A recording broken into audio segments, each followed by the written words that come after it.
got to get busy living your life and doing the things that you want to do. In all honesty, you can sit, soak, and sour, or you can uh, get yourself together and you can get back in the game and go after the life that you really want to live. But it's really up to you. I always tell people, what do you want? Life is going to reward you in proportion to what you want and what you've been willing to go pursue and go after.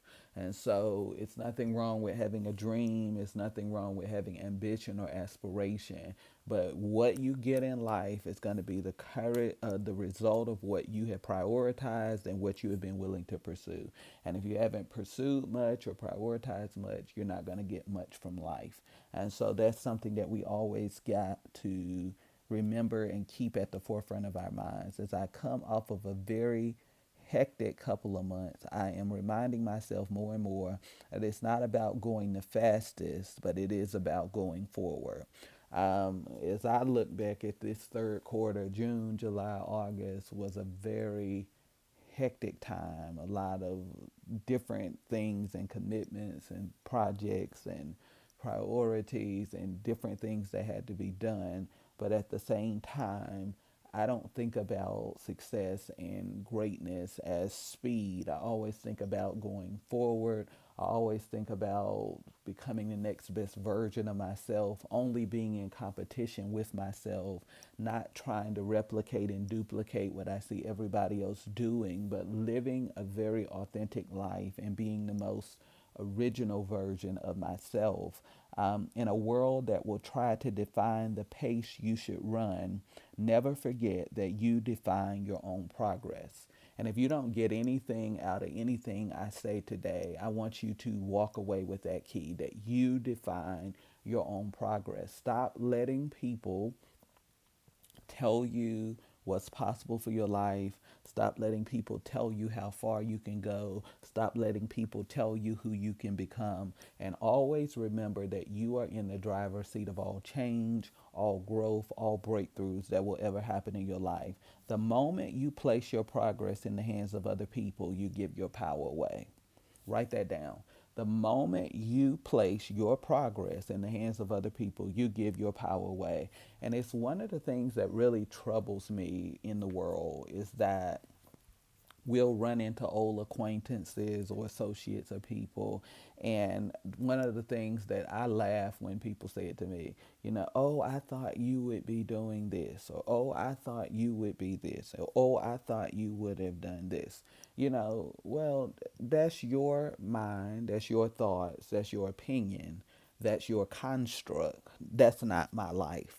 So don't let people project their opinions and expectations on you and how you live your life. I respect your opinion.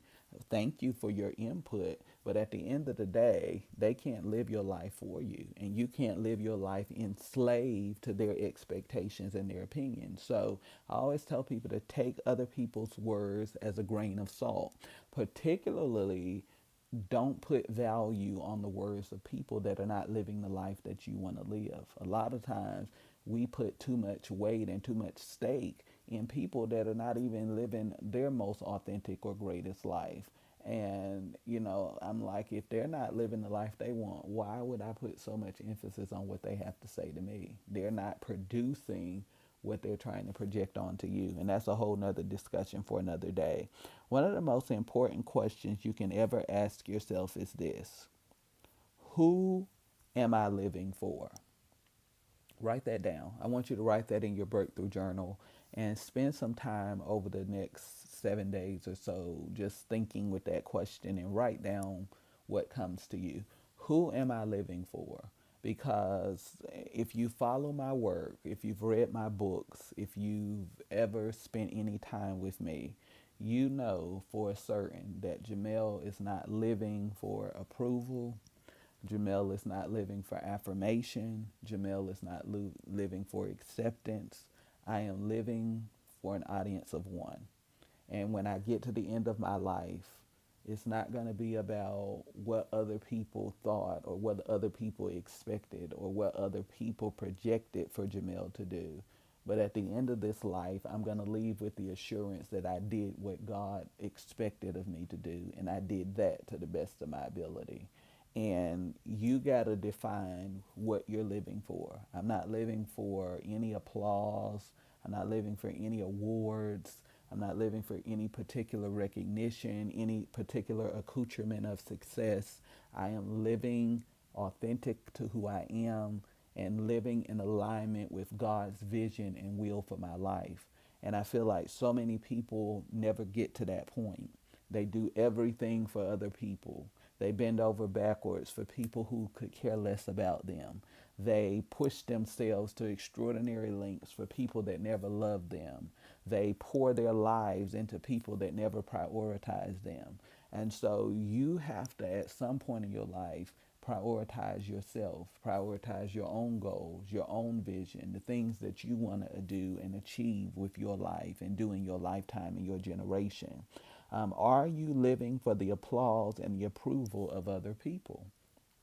And a lot of people say they don't, but everybody that knows me knows that I'm a prophetic man. I'm a very prophetic man. And I listen to people intently in conversation.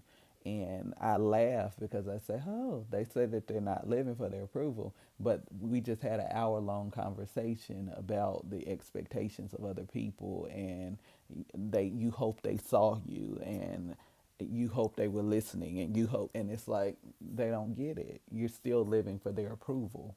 You're still living for their acceptance. And I've just come to the point in my life, or maybe I've just lived long enough that I just really don't care anymore. um, I care greatly about my character. I care greatly about my integrity. I care greatly about living in alignment with my values and my core principles. But I do not care to hear all of the opinions and the expectations of other people and who they think I should be and what they think I should be doing and how they think I should be living my life. That's not important to me. And too many people put too much emphasis on that, and it's one of the reasons that they're so miserable and unhappy with their lives.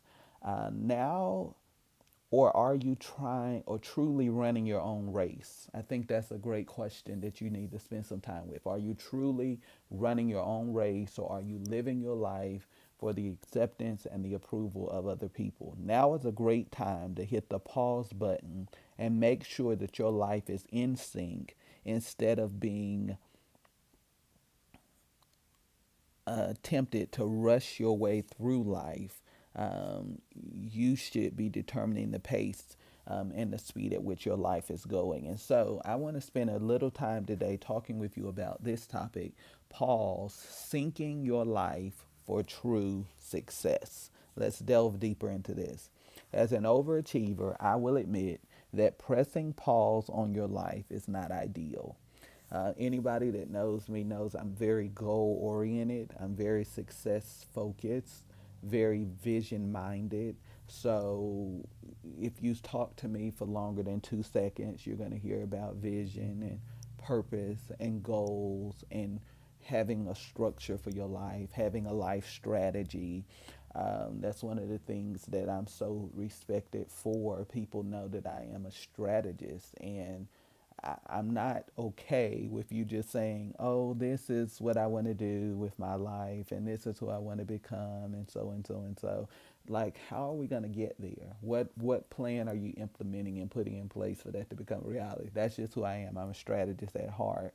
And when you started talking about slowing down and a slower pace, you started to get some looks from me, because it's like, no, we need to go full steam ahead to get this done. But after all, you have your vision, your goal, and your dreams that you want to accomplish with your life, and you don't have time to wait and you don't have time to waste. So you do have to live your life with a sense of urgency and intention, and you are determined to live the life that you were born for. But there's just one small problem. What happens when your ambition is greater than what you have the capacity to manage in this season of your life? Write that down. What happens when your ambition is greater than what you have the capacity to manage in this season of your life? Now, before you get mad at me and turn me off, Have you ever taken the time to think that